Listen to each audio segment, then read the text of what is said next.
Notice the shadow behind the sun. Notice the shape, looks hexagonal. And you can see in the reflection, looks like a sun simulator. And know that it's not from the camera lens, all right? It's unusual.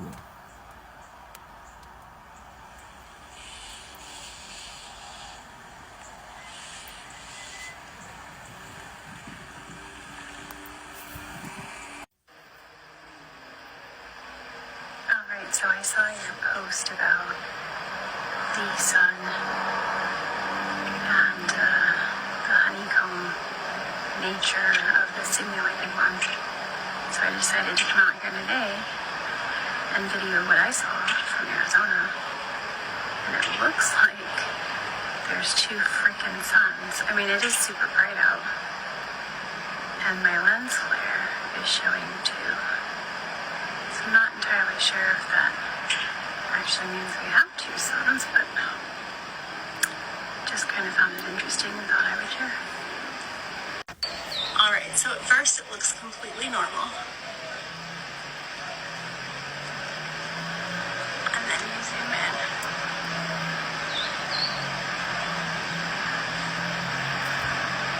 Those souls. Two suns. He and I saw shadows. We thought the sun was flickering. The sun is shining through the windows. And we kept seeing a shadow flickering.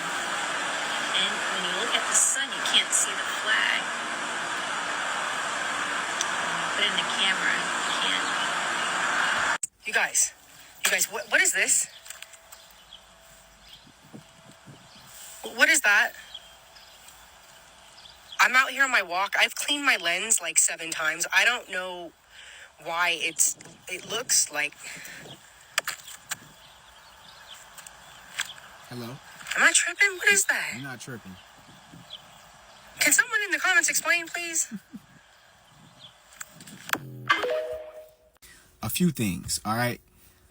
Nature is confused. I'm seeing some trees behave as though the season is autumn. I see flowers receiving direct sunlight and they're still dying. The animal patterns are weird. Remember before the solar eclipse, I kept saying that the crows are acting unusual. And now I'm hearing birds that are like brand new. And logically, you can think, okay, birds come out in different seasons, right? Bro, there's a mourning dove that, I'm not being hyperbolic, there's a mourning dove that visits my window at least 5 times a week. Prior to this, I have not seen or heard the mourning dove since I was a teenager. And it's not just land animals. Animals in the ocean and the waters are also being affected. Roll the footage. These are all dead jellyfish, you guys. What is going on? All of these. Look at this. This is so... It's so sad. This is so sad. This April 8th solar eclipse was different. It came with a lot of after effects, and we have still not even witnessed the thick of the effects. Those are still to come. It's going to be a 6-month window. Just watch. I'm not talking about the hurricanes, the typhoons, the earthquakes, loading, but I mean, it's more of a spiritual after effect where the veil is thinning. Now, I can't remember if this happened before the eclipse or after, but people are now seeing demonic faces. Okay, we live in a 3rd density dimension. Our reality has a certain resonant frequency. If you increase the frequency, you can change the dimension. Now, think about CERN and the Large Hadron Colliders. It's not just the one in Geneva. We have several here in the United States. And these colliders are strategically placed with ancient sites here in the States. Okay, Chicago was one of the main central hubs where they had the World's Fair. where they had importing and exporting, ley line activity. It's so they strategically placed these large hadron colliders in strong energetic places, right, where it can affect all of us. When you change the frequency of that dimension, we're connected to the electromagnetic field. So you change the people within the area. I just want to reiterate here for clarity.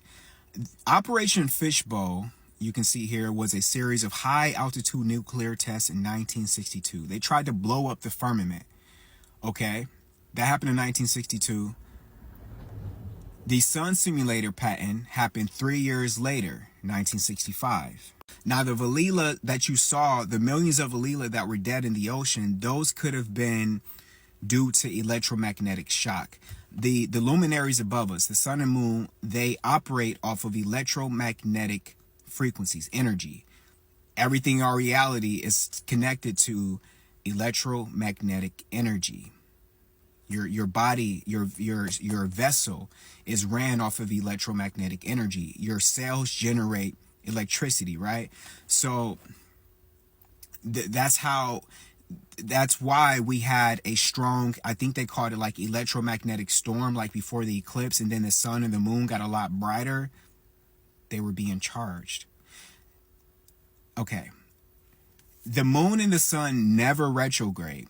They don't retrograde. However, the moon decides to retrograde for the eclipse. You can see it moving, and then when it gets in front of the sun, it stops to give you an eclipse.